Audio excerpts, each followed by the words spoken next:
Welcome back to the deep dive. Today we are zooming in on a very specific kind of high-stakes performance. You know the script.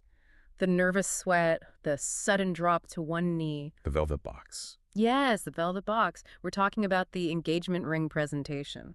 Which is really this ultimate cinematic ritual. We see it so often, from New York rooftops to Canadian mountaintops, that it just feels inevitable, like something humans have been doing since the Stone Age. Right, but they haven't, and that's exactly what we are unpacking today for you. We are pulling from a fascinating piece on the Weddizer platform. Specifically, it's from their business and culture section. Yeah, the article on engagement ring presentation and diamond symbolism. Exactly. And honestly, it completely reframed how I see that little box. Because it highlights that what we view as this, standard ancient tradition is actually a pretty modern cocktail. 1 part history, 2 parts clever marketing. And a dash of shifting social values. Spot on. So let's start with the history, because I always assumed the diamond ring was a centuries-old requirement. Well, the Weddizer article points out that while rings are old, like dating back to Rome, The diamond part is new. surprisingly new, the North American diamond tradition really hinges on 1947. That's the year De Beers released the slogan, "A diamond is forever." 4 words that basically printed money. Right, effectively yes. That slogan permanently linked diamonds to eternal love in the public imagination.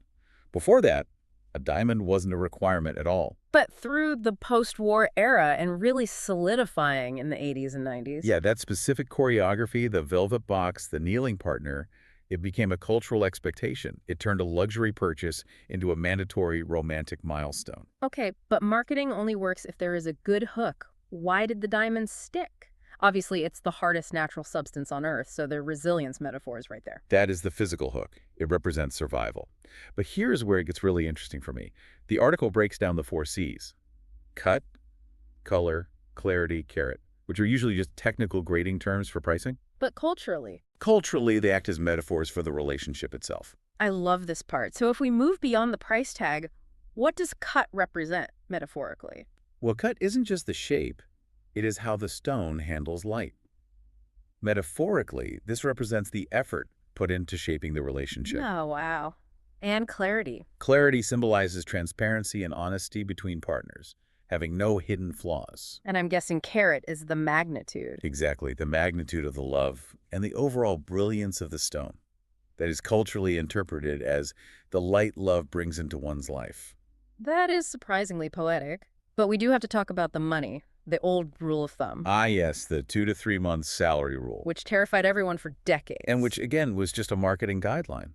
But Weddizer notes a massive shift here. Modern couples are completely rejecting that pressure. We're seeing a move toward shared budgeting decisions, and there's also a huge rise in sustainable sourcing, lab-grown diamonds. And alternative stones, too, like sapphires and moissanite. So it's less about hitting a salary percentage and more about alignment on values.